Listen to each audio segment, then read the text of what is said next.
घर में जो लम्हा गुजारा होगा, हाँ यही लम्हा तो बख्शिश का सहारा होगा। बात जिसे सच्ची और अच्छी लगती हो वही लोग झूमकर बोलते हैं सुभान अल्लाह।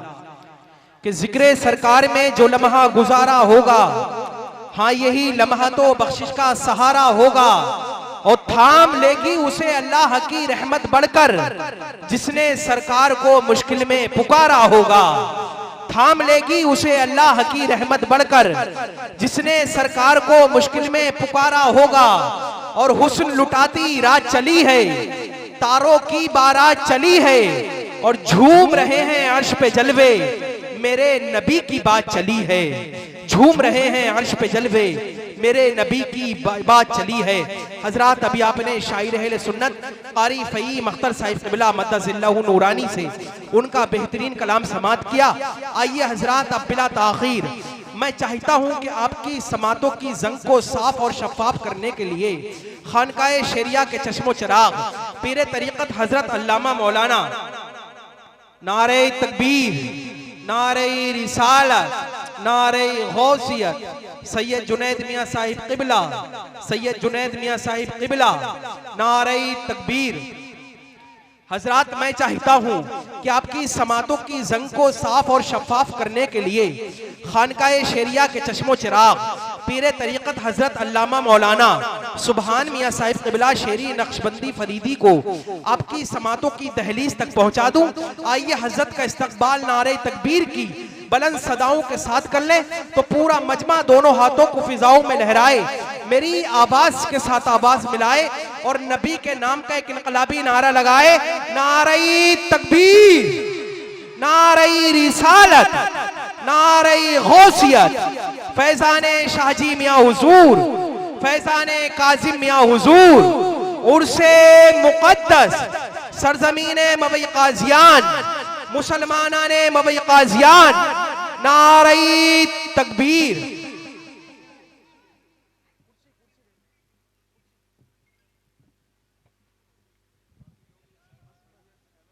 अल्हम्दुलिल्लाहिल्लज़ी खलक़ा अफ़लाका वल अर्दीन वस्सलातु वस्सलामु अला सय्यिदिल मुरसलीन व अला आलिहि व अस्हाबिहि व औलियाई उम्मतिहि अजमईन, अम्मा बअद, फ़अऊज़ु बिल्लाहि मिनश शैतानिर रजीम, बिस्मिल्लाहिर रहमानिर रहीम।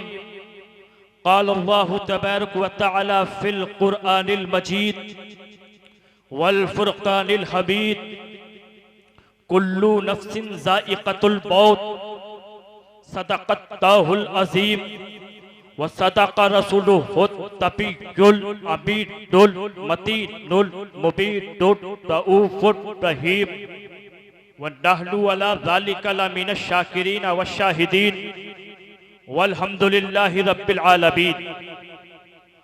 आइए बिला किसी तमहीद के गुंबदे खजरा की तरफ लौ लगाएं।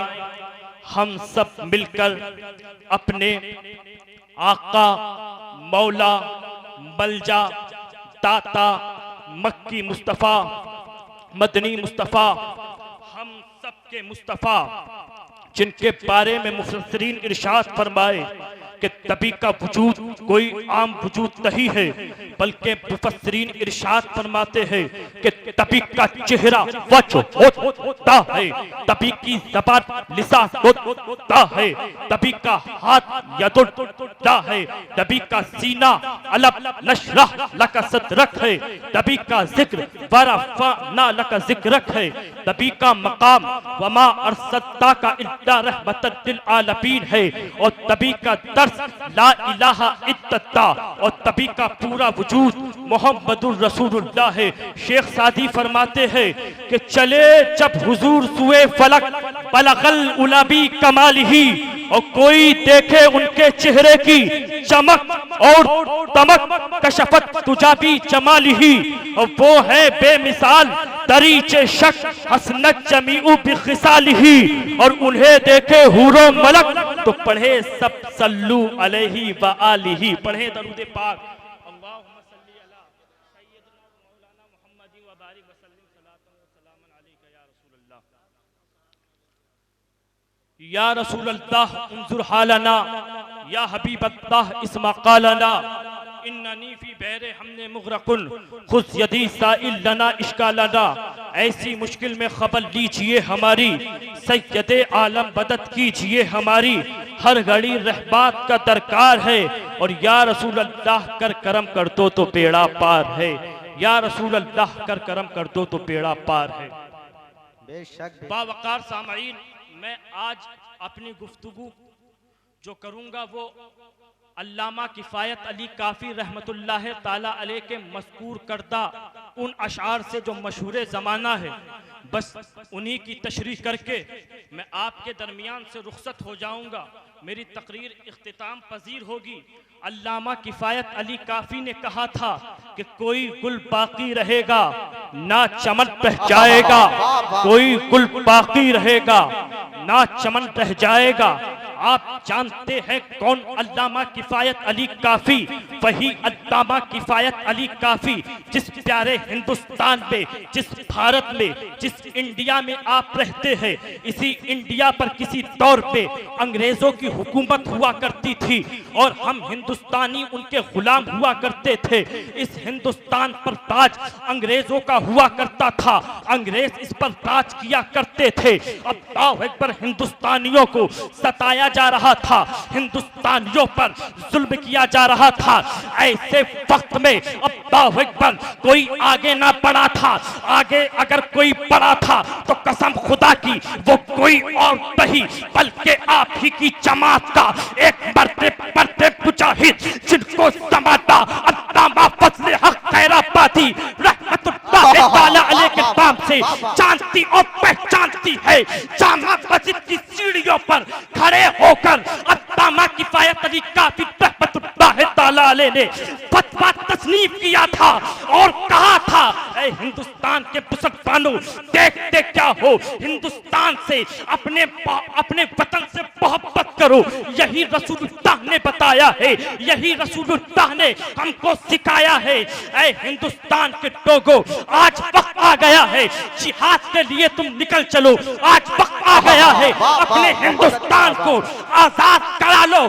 कसम खुदा की, जब अल्लामा किफ़ायत अली काफ़ी, जब अल्लामा फजले हक खैराबादी ने जब जामा मस्जिद दिल्ली पर फतवा तस्नीफ किया था, उस वक्त उनके फतवे पर 53 उलमाए किराम ने दस्तखत किए थे। वाह वाह वाह वाह, सुभान अल्लाह सुभान अल्लाह। नारे तकबीर, नारे रिसालत, नारे गौसियत, फैज़ाने औलियाए किराम, नारे तकबीर, सुभान अल्लाह। आज बात होती है कि आप अपनी नागरिकता दिखाइए।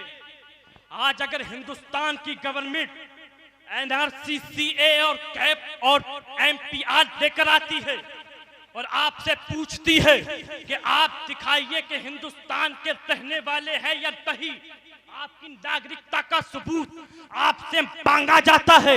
हम कहते हैं, ऐ नागरिकता मांगने वालों, अगर देखो कभी भी मुसलमान इस देश का गद्दार नहीं रहा है, बल्कि हमेशा गद्दार रहा है।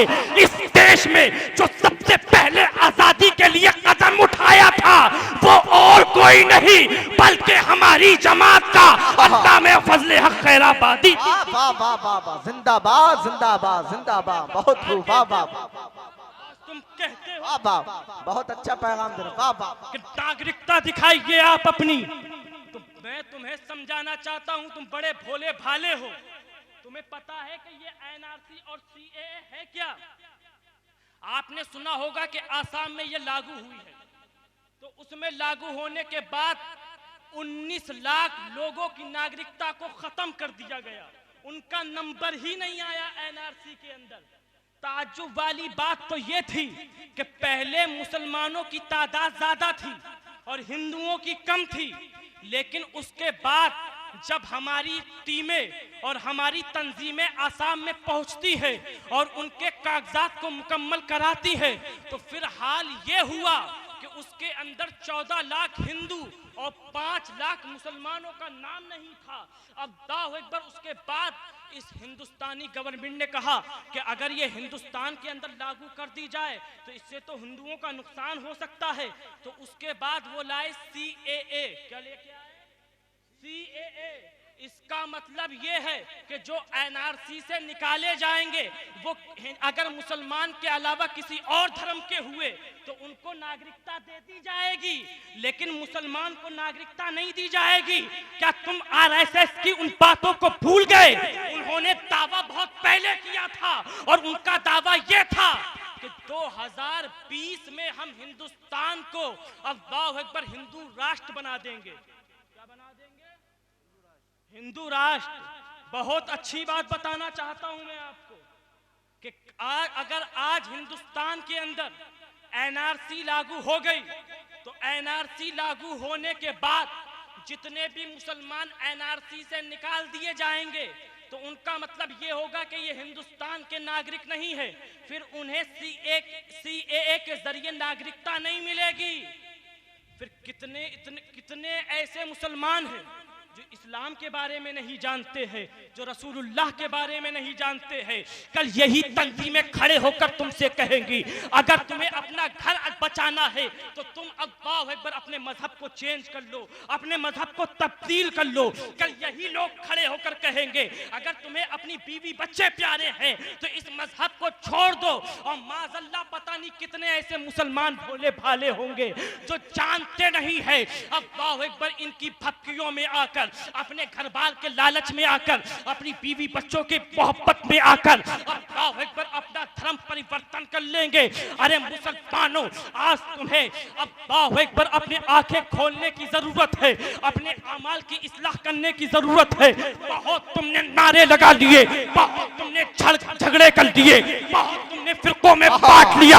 आज जरूरत है कि सब एक स्टेज से खड़े होकर बस ये बोले कि हमें कुछ और नहीं बल्कि हम सब उस रसूल का कलमा पढ़ने वाले हैं। अगर किसी भी मजहब या मसलक का आदमी है लेकिन कलमा रसूलुल्लाह का पढ़ने वाला है। जरूरत है, आज जरूरत है कि हम एक हो जाएं।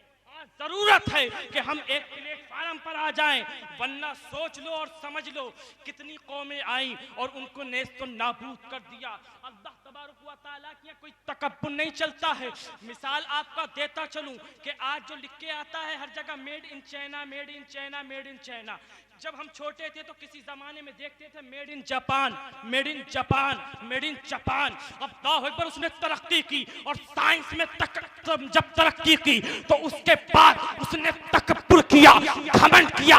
लेकिन अल्लाह का जब अल्लाहु अकबर अल्लाह की कुदरत को भूल गया, लेकिन जब अल्लाह का अज़ाब आता है, जब सुनामी आती है तो पूरा जापान नेस्तों नाबूद हो जाता है। अल्लाह की कुदरत से बड़ी किसी की कुदरत नहीं है। व अला कुल्ली शैइन कदीर, अल्लाह हर मुमकिन चीज पर कादिर है। आज तुम चाहते हो अल्लाहु अकबर अगरचे हमारा प्रधानमंत्री कोई हो, हमारा CM कोई भी हो, लेकिन अगर किसी मुसलमान के दिल में बसता है तो कसम खुदा की कोई प्रधानमंत्री नहीं, कोई CM नहीं, बल्कि हिंद के राजा प्यारे ख्वाजा अताए रसूल हिंदुल वली हमारे दिलों पर हुकूमत किया करते। वाह वाह वाह वाह। तो अल्लामा फजले हक खैराबादी ने फतवा तसनीफ किया। फतवा क्या था? फतवा ये था कि आप जब जिहाद करेंगे, लड़ाई करेंगे तो डरना मत। तुम्हारा ये जज्बा और तुम्हारा ये शहादत ये बेकार जाने वाली नहीं है, बल्कि तुम्हारा मर्तबा भी वही मर्तबा होने वाला है जो कुरान ने बताया है। ला तक़ूलू लिमन युक़्तलू फ़ी सबीलिल्लाहि अमवात बल अहयाउ वलाकिन ला तशऊरून। अल्लाहु अकबर, जो लोग अल्लाह की राह में शहीद किए गए उन्हें मुर्दा ना कहो बल्कि वो जिंदा है। तुम्हें उनकी जिंदगियों के बारे में शुऊर नहीं है। जब अल्लामा फजले हक खैराबादी ने जामा मस्जिद दिल्ली से ये फतवा लिखा था तो हर तरफ से आवाज आई थी, इनकलाब जिंदाबाद, इनकलाब जिंदाबाद, इनकलाब जिंदाबाद। हर तरफ यही सदाएं थी, हर तरफ इंकलाब की सदाएं थी, उसी वक्त एक कदम और आगे बढ़ाकर अल्लामा फजले हक खैराबादी के फतवे के बाद अल्लामा किफायत अली काफी रहमतुल्लाह ताला अलैह ने फतवा लिखा। और फतवा ये था, ऐ हिंदुस्तान के मुसलमानों, अगर तुम अपने प्यारे हिंदुस्तान के लिए अगर आप माल खर्च करते हैं, अपने गाजियों के लिए माल खर्च करते हैं, तो ये आपका माल जाए जाने वाला नहीं है, बल्कि ये आपका माल भी फी सबीलिल्लाह होगा। फिर हर हिंदुस्तान के कोने से इनकलाब जिंदाबाद की सदाएं आई थी। उस वक्त अंग्रेजों ने कहा था कि आखिर मुसलमान इत्तिहाद की राह पर कैसे है, हर मुसलमान एक होता हुआ नजर कैसे आता है। तो किसी ने बताया था कि अल्लामा किफायत अली काफी रहमतुल्लाह ताला अलैह ने फतवा तसनीफ किया है। अल्लाहु अकबर, अंग्रेजी हुकूमत उन्हें गिरफ्तार कराती है और गिरफ्तार कराने के बाद उनको जेल के अंदर डाल दिया जाता है। अल्लामा किफायत अली काफी रहमतुल्लाह ताला अलैह को तरह तरह की सजाएं दी जाती है, लेकिन अंग्रेजी हुकूमत कहती है कि ये सजा इनके लिए काफी नहीं है। उसके बाद अल्लामा किफायत अली काफी को अल्लाहु अकबर फांसी के फंदे पर चढ़ाने का हुक्म आता है, सूली के फंदे पर चढ़ाने का हुक्म आता है। वो दिन भी आ गया कि अल्लामा किफायत अली काफी रहमतुल्लाह ताला अलैह सूली पर चलने वाले हैं, सूली का फंदे को अल्लाहु अकबर उस पर पटकने वाले हैं। उस वक्त अल्लामा किफायत अली काफी जब पहुंचे थे तो उस वक्त जल्लादों ने पूछा था कि कोई आखिरी तमन्ना, कोई आखिरी ख्वाहिश, आप कुछ कहना चाहते हैं? उस वक्त अल्लामा किफायत अली काफी ने कहा था कि एक कागज और एक कलम मुझे दे दिया जाए, मैं उम्मते मोहम्मदिया को कुछ पैगाम देना चाहता हूँ। उस वक्त अल्लामा किफायत अली काफी ने अपने ही अंदाज में उम्मते मोहम्मदिया को मैसेज दिया था, पैगाम दिया था, संदेश दिया था। और अल्लामा ने फरमाया था कि कोई गुल बाकी रहेगा ना चमक बह जाएगा, पर रसूलुल्लाह का दीने हसन। वाह वाह वाह वाह, सुभान अल्लाह सुभान अल्लाह, जिंदाबाद जिंदाबाद, वाह वाह वाह। आप देखें, सुभान अल्लाह। गुल कहते हैं फूल को, और आप में कितने हमारे किसान भाई होंगे जो खेती करते हैं, तो आप पहले भंडार से बीज लेकर आते हैं, बीज को लाने के बाद उसको जमीन में मिट्टी में गाड़ देते हैं, मिट्टी में गाड़ने के बाद उस पर पानी डालते हैं, कुछ दिन बाद कल्ला छूटता है, उसके बाद वो बड़ा होता है जिसे आप पौधा कहते हो। फिर उस पौधे के अंदर से कली निकलती है और फिर जब कली फूटती है तो वो एक फूल बन जाती है जिससे तरह तरह की खुशबुएं आती है। फिर उसके ऊपर धूप पड़ती है, पानी पड़ता है, हवा चलती है, उसके बाद वो फूल मुरझा जाता है और मुरझा जाने के बाद वो जमीन पर गिरता है और जमीन पर गिरने के बाद हम और आप उस पर चलते हैं। तो वो निकला कहाँ से था? मिट्टी से निकला था, जमीन से निकला था और जमीन में मिल जाता है। अल्लामा किफायत अली काफी ने कहा इंसान की हैसियत भी इतनी है, इंसान की मिसाल भी यही है कि इंसान को रब ने मिट्टी से पैदा किया है और वो दिन भी अनकरीब है कि हमें 4 लोग अपने कांधों पर उठाकर कब्रिस्तान पे जाकर कब्र में बिठाकर तख्ते लगाकर मिट्टी डालकर उस मिट्टी के अंदर दफन कर देंगे। जो हमारा वजूद मिट्टी से था मिट्टी में मिल जाएगा।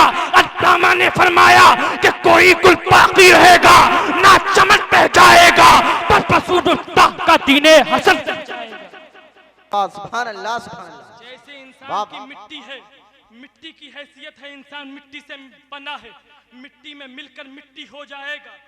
लेकिन देखे अगले मिसरे में अल्लामा आपको पैगाम देना चाहते हैं कि दुनिया के अंदर एक चीज ऐसी भी है कि जिसे अगर कोई ताकत चाहे, कोई पावर चाहे तो मिटा नहीं सकती।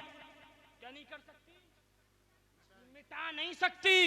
अल्लामा किफायत अली काफी से पूछा कि वो ताकत क्या है, तो अल्लामा ने फरमाया कसम खुदा की वो दीन जो आदम लेकर आए थे, वो दीन जो इब्राहिम लेकर आए थे, वो दीन जो इस्माइल लेकर आए थे, वो दीन जो यूसुफ लेकर आए थे, वो दीन जो जकरिया लेकर आए थे, वो दीन जो मूसा लेकर आए थे, वो दीन जो ईसा लेकर आए थे, कसम खुदा की मजहबे इस्लाम कल भी था, आज भी है और कयामत तक बाकी रहेगा।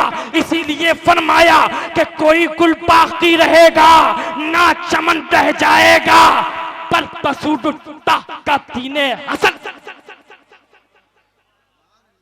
ये मजहब इस्लाम को मिटाना चाहते हो? अरे हमारे अल्लामा किफायत अली काफी और रब ने हमें पहले ही बता दिया है इन्नतीना इंतदाहिल इस्लाम, कि बेशक अल्लाह के नजदीक अगर कोई मजहब है तो वो मजहब है।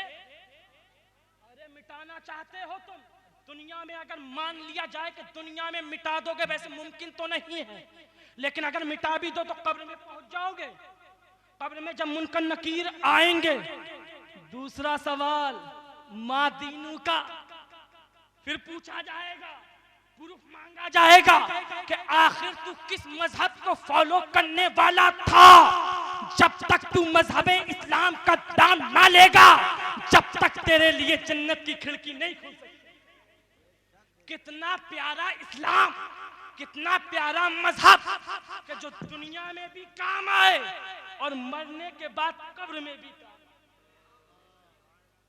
अच्छा मजहब आपको मिला है। अब दावे पर आप देखें, उसके बाद इंसान इस दुनिया के अंदर आता है, लेकिन आने के बाद इंसान तरह तरह का तकब्बुर, तरह तरह का घमंड उसके अंदर आ जाता है। अगर किसी को बेहतरीन गाड़ी मिल जाती है, उसके अंदर तकब्बुर आ जाता है। उसे अच्छा लिबास मिल जाता है, उसके अंदर तकब्बुर आ जाता है। और देखें कि इंसान जैसे जैसी बुलंदियों को छूता रहता है, वैसे वैसे तकब्बुर आ जाता है। लेकिन बहुत ऐसी चीज है कि जब मौत आती है तो सारे फर्क खत्म हो जाते हैं। अगर कोई गरीब हो तो उसको मिलता क्या है? कफन। कोई अमीर हो मिलता क्या है? कफन। कोई बच्चा हो मिलता क्या है? कफन। कोई औरत हो मिलता क्या है? कफन। कोई मर्द हो मिलता क्या है? कफन। मौत ऐसी चीज है, दुनिया में तू तकब्बुर कर सकता है, घमंड कर सकता है, लेकिन मरने के बाद तेरा तकब्बुर छीन लिया जाएगा। उसके बाद तुझे और खैर में कोई इम्तियाज नहीं रहेगा। अल्लामा किफायत अली काफी ने कहा था कि अतलसो कम ख्वाब की पोशाक बदनाजा ना हो तुम, इस तने बेजान पर खाकी कफन। बेजान पर खाकी कफन रह जाएगा। आप देखें कि ये मौत का ऐसा तसव्वुर है कि जो तसव्वुर कर लेता है, अल्लाह अकबर, वो दुनिया को भूल जाता है, आखिरत की तरफ तवज्जो करने लगता है। आप देखें इस दुनिया में बहुत सारे लोग आए हैं, लेकिन एक अल्लाह वाले में और एक दूसरे आदमी में क्या फर्क होता है? जरा आप मुलाहिजा फरमाए कि एक आलिम जो होता है वो बुराई को मिटा सकता है। क्या कर सकता है? जोर से बोलिए। मिटा सकता है। एक आलिम बुराई को बता सकता है, लेकिन एक अल्लाह वाला बुराई को मिटा सकता है। सुभान अल्लाह। बताऊं कैसे? सुनना चाहते हैं? मचल के बोलते हैं सुभान अल्लाह। बायजीद बुस्तामी रहमतुल्लाह ताला अलैह, जो बड़े पाए के बुजुर्ग हैं, इनकी बस्ती के अंदर एक जिनाकार बदकार औरत आ जाती है। सुबह से लेकर शाम तक गुनाहों का अड्डा आबाद रहता है। मुरीदों ने कहा, हुजूर, वो एक जिनाकार बदकार औरत हमारी बस्ती में आ गई है, सरकार उसका कुछ इंतजाम कीजिए। अल्लाहु अकबर। बायजीद बुस्तामी रहमतुल्लाह ताला अलैह खामोश रहते हैं। मुरीदों ने फिर इल्तिजा की कि हुजूर अब तो कीजिए, उसका जो काम है वो दिन ब दिन तरक्की कर रहा है, लोगों की लंबी कतारें उसके दरवाजे के बाहर हैं। फरमाया, कुछ नहीं फरमाया। उसके बाद लोग फिर पहुंचे, हुजूर अब तो कीजिए। अल्लाहु अकबर। बायजीद बुस्तामी रहमतुल्लाह ताला अलैह उसके दरवाजे पर पहुंचते हैं। दरवाजे पर पहुंचने के बाद जितनी लंबी कतार थी सारी खत्म, क्योंकि एक अल्लाह वाला पहुंच गया है। सुभान अल्लाह। उसने जिनाकार औरत ने कहा, जरा बाहर जाकर देखो मामला क्या है। मैं तो कभी फ्री नहीं रहती थी, लेकिन आज लैन भी नहीं है, आज लोग भी नहीं है, आखिर पापता क्या है? तो देखा एक नूरानी चेहरे वाले हाथ में तस्बीह है, तस्बीह लिए कुछ पढ़ रहे हैं, अल्लाह अल्लाह कर रहे हैं, जिक्रुल्लाह कर रहे हैं। अल्लाहु अकबर। उस खादिमा ने खिड़की में से झांका और खबर दी कि उसके अंदर दरवाजे के बाहर कोई जानमाज बिछाकर कुछ तस्बीह पढ़ रहा है। कहा जाकर देख के है कौन? जब खातिमा ने जाकर देखा तो कहा कोई और नहीं बल्कि हमारी बस्ती के बायजीद बुस्तामी रहमतुल्लाह ताला अलैह हैं। अल्लाह अकबर कहा जा पूछ के आ कि आए क्यों है। अल्लाह अकबर वो खातिमा दौड़े दौड़े आती है, पूछती है आप क्यों तशरीफ लेकर आए हैं। उन्होंने कहा जा तू अपनी मलिका से पूछ कि आखिर वो चाहती क्या है, एक रात की कीमत क्या लेती है, एक रात के रेट उसके कितने हैं। अल्लाह अकबर वो अपनी मलिका के पास जाती है, पूछ कर आती है, मलिका पैसे बताती है। बायजीद बुस्तामी रहमतुल्लाह ताला अलैह अपनी गुदड़ी में हाथ डालते हैं, पैसों को निकाल कर देते हैं और निकालने के बाद कहते हैं जा अपनी मलिका को दे दे। मलिका जब पैसों को देखती है खुश हो जाती है और उस अल्लाह वाले से कहती है आज के आपका इस्तकबाल है, आज के आपका वेलकम है, आज के आपका स्वागत है। अल्लाह अकबर। बायजीद बुस्तामी रहमतुल्लाह ताला अलैह जब उसके दरवाजे पर पहुंचते हैं, अंदर पहुंचने के बाद कहा कीमत मिली या नहीं। तो कहा आज की रात तुम हमारे हवाले, हम जो कहेंगे वो हुक्म मानना पड़ेगा। कहा बिल्कुल, जब आपने पैसे दे दिए हैं तो जो आपका हुक्म होगा वो जरूर मैं फॉलो करूंगी। कहा कि सबसे पहले आपने अपनी गुदड़ी में हाथ डाला, उससे एक सूट निकाला और निकालने के बाद कहा जाओ गुस्ल करो। गुस्ल कराया, सूट पहनवाया, कहा अब वुजू कर लो। वुजू करने के बाद बायजीद बुस्तामी रहमतुल्लाह ताला अलैह ने उस जिनाकार बदकार औरत को अल्लाहु अकबर हुक्म दिया कि दो मुसल्ले बिछाए जाएं। एक पर बायजीद बुस्तामी खड़े होते हैं और एक पर वो जिनाकार औरत बदकार औरत खड़ी होती है। अल्लाहु अकबर। बायजीद बुस्तामी कहते हैं कि अब तकबीर तहरीमा कह लो। वो तकबीर तहरीमा कहती है, नियत बांधती है, नियत बांधने के बाद अल्लाहु अकबर बायजीद बुस्तामी रहमतुल्लाह ताला अलैह कहते हैं नमाज के जैसे जैसे नमाज पढ़ी जाती है उसी तरीके से 2 रकअत नमाज़े निफल पढ़ो। कितनी? 2 रकअत वो पढ़ती है। जैसे ही सजदे में जाती है उधर बायजीद बुस्तामी भी सजदे में जाते हैं और कहते हैं ऐ मौला ये औरत बदकार थी, जिनाकार थी, बेअमल थी। ऐ मेरे मौला बायजीद की ये ताकत नहीं है, ये पावर नहीं है कि बायजीद बुस्तामी इसको अल्लाह पर गुनाहों से बचा सके। लेकिन मेरे मौला जहां तक मेरा काम था मैंने कर दिया है।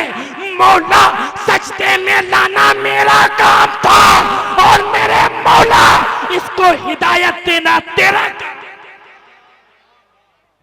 सुभान अल्लाह, सुभान अल्लाह, वाह वाह वाह। सजदे में सर रखा और जैसे ही सजदे में सर रखा, जब सजदे में गई थी तो जिनाकार थी, बदकार थी, बदआमाल थी।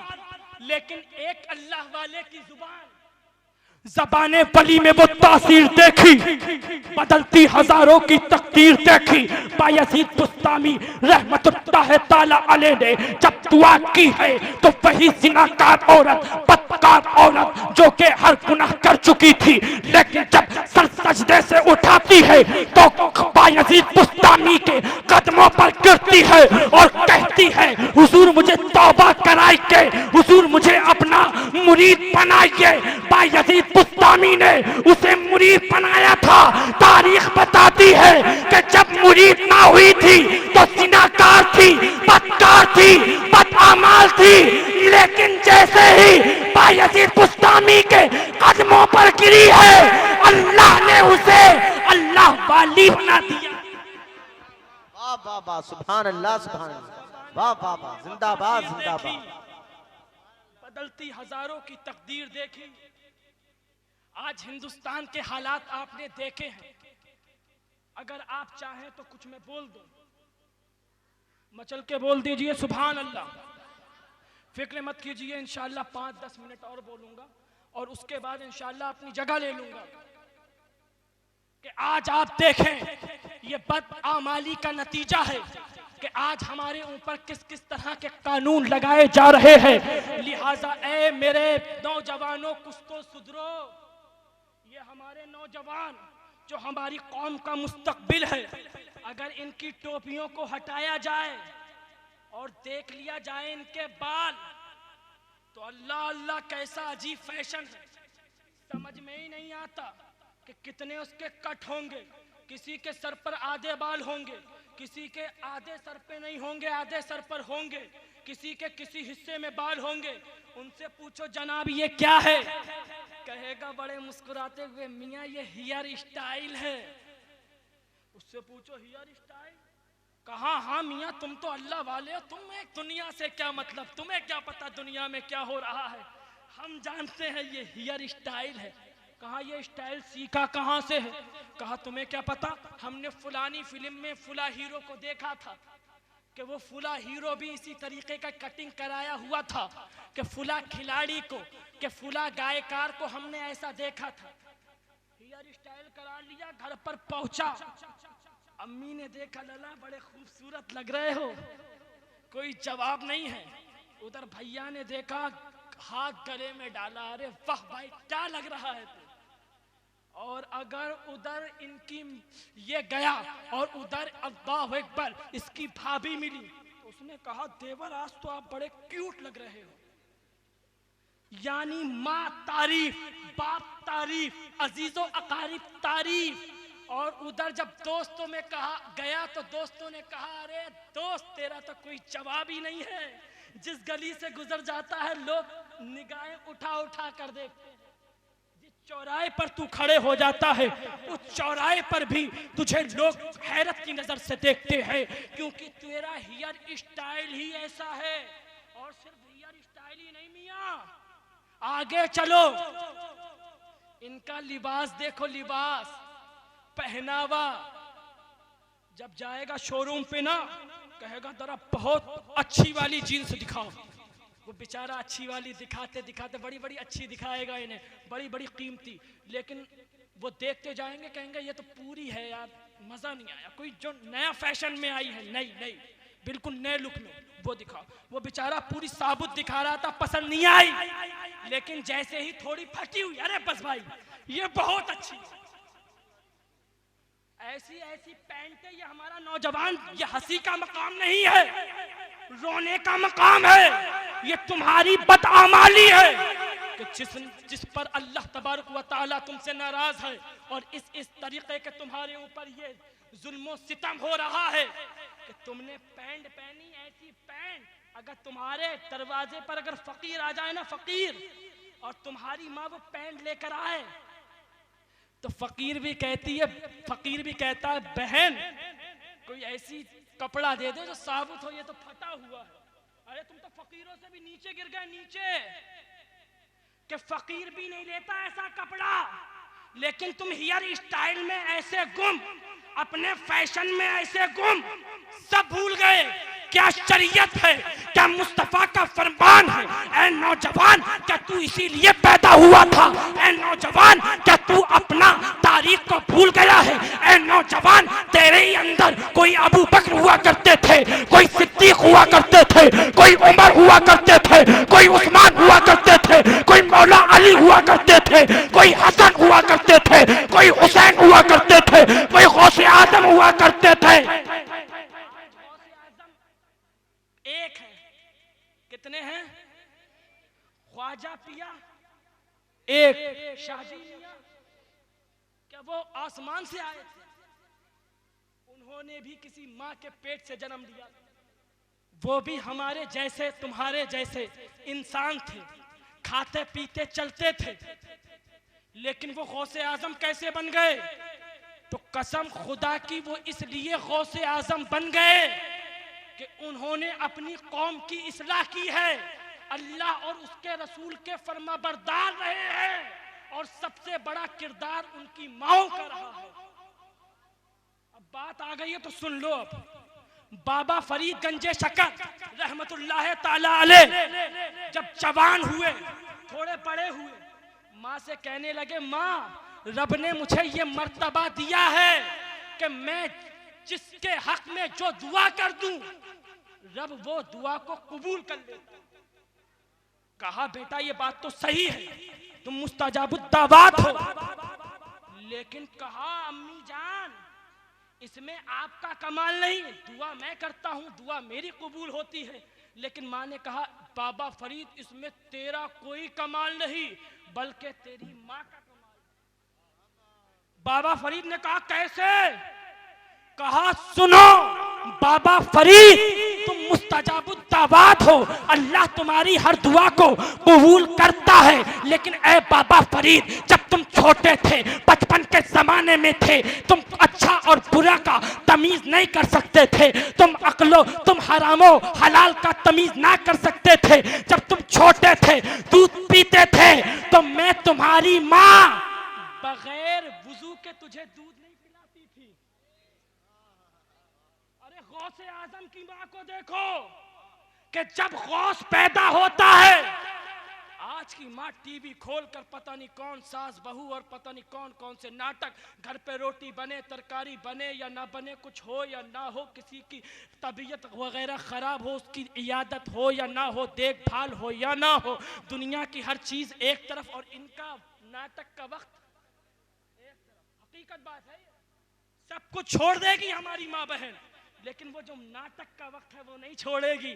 वो तो उस पर उनने अपने ऊपर फर्ज कर लिया है, लाजिम कर लिया है। अरे देखो गौसे आजम की माँ, जब गौसे आजम की माँ खाली होती थी तो ये गाने और ये टीवियां और ये नाटक नहीं देखती थी बल्कि कुरान पाक की तिलावत किया करती थी। यही कमाल है कि जब मेरा गौस इस दुनिया में तशरीफ लाता है तो इस शान से लाता है कि गौसे आजम 18 पारों के हाफिज कुरान। सुभान अल्लाह, वाह वाह वाह, जिंदाबाद।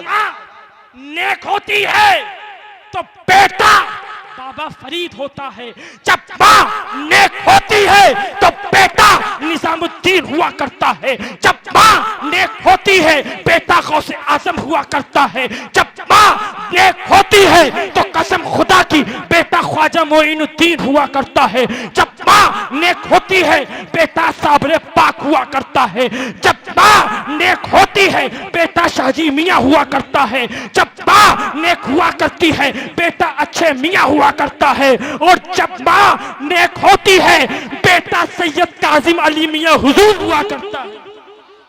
सुभान अल्लाह, सुभान अल्लाह, वाह वाह वाह, बेशक। अच्छी लग रही है? मचल के बोल दो सुभान अल्लाह। तो बात चल रही थी नौजवान, देख बड़ा तू निकले फिर रहा है ना फैशन में, और फिरते फिरते हर जगह तेरी तारीफ, अगर तेरी दुनिया वालों ने तारीफ कर दी तो ये कोई बड़ा कमाल नहीं है। तू रसूल पाक की हदीस को पढ़ लेता, रसूल पाक के फरमान को पढ़ लेता। रसूलुल्लाह की बारगाह में एक सहाबी रसूल हाजिर होते हैं और हाजिर होने के बाद इरशाद, हाजिर होने के बाद सलाम करते हैं, अस्सलातु वस्सलामु अलैका या रसूलल्लाह। नबी को सलाम किया, नबी ने जवाब नहीं दिया। दाहिने से आए, बाएं से आए, आगे से आए, पीछे से आए, नबी ने जवाब नहीं दिया। बड़े परेशान आंखों से आंसू जारी हो गए, या रसूल अल्लाह कौन सा अमल मुझसे ऐसा हो गया या नबी अल्लाह कि आप तो मुझसे बड़े खुश रहते थे, बड़ी तबस्सुम के साथ मेरा जवाब देते थे या रसूल अल्लाह, लेकिन आज आपके उम्मती ने सलाम किया है लेकिन मेरा नबी जवाब नहीं दे रहा है।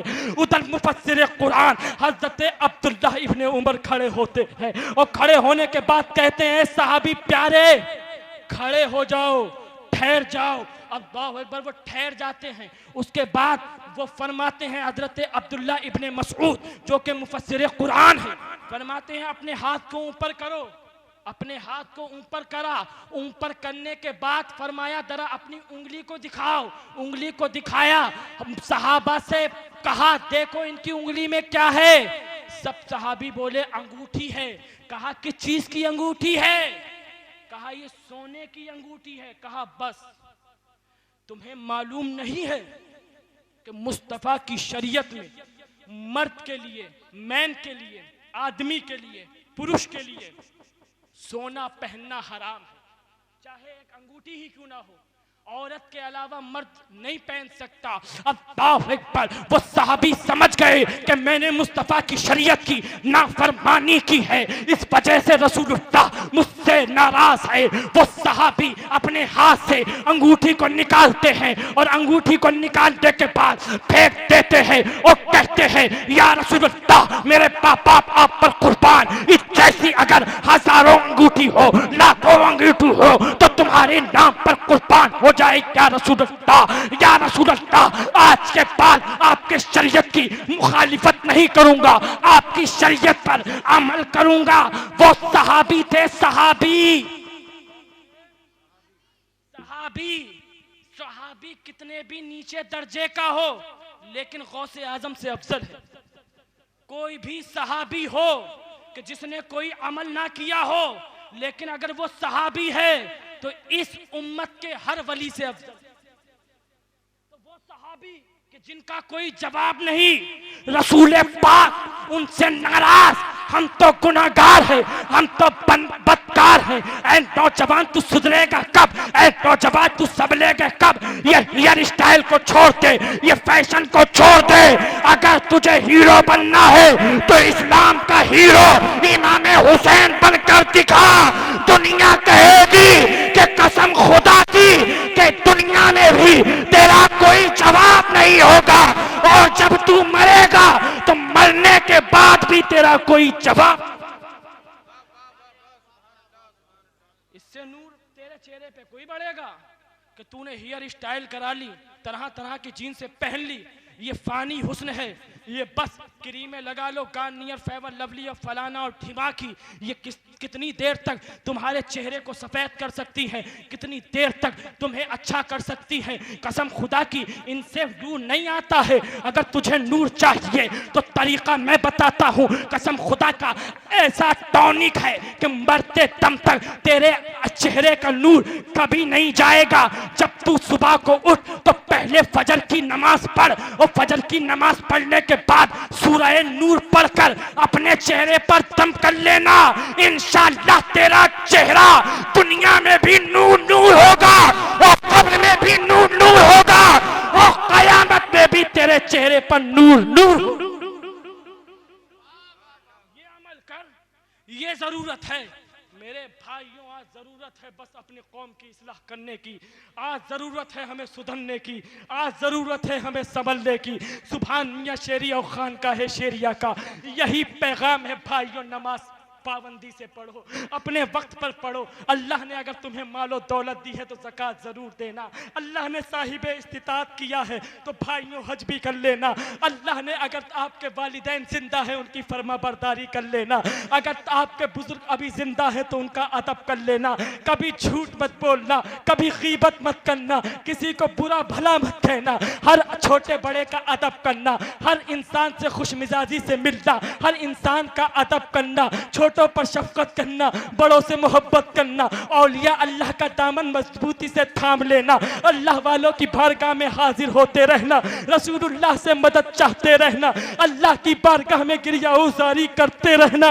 इंशाअल्लाह इस पर अगर तुम कामयाब हो गए तो दावे के साथ उससे मुक़द्दस से यह पैगाम देता हूँ, तुम्हारी जिंदगी भी कामयाब होगी और तुम्हारी आखिरत भी कामयाब होगी। कोई कुछ बाकी रहेगा ना, चमक रह जाएगा पर रसूलुल्लाह का दीने हसन रह जाएगा। अत्मसो कम ख्वाब की पोशाक पर ताज़ा न हो, इस तने पहचान पर खाकी कफन रह जाएगा। हम सफीरो बाग में है, कोई दम का चहचहा, बुलबुलें उड़ जाएंगी, सूना चमन रह जाएगा। वमा अलैना इल्लल बलाग। अस्सलाम।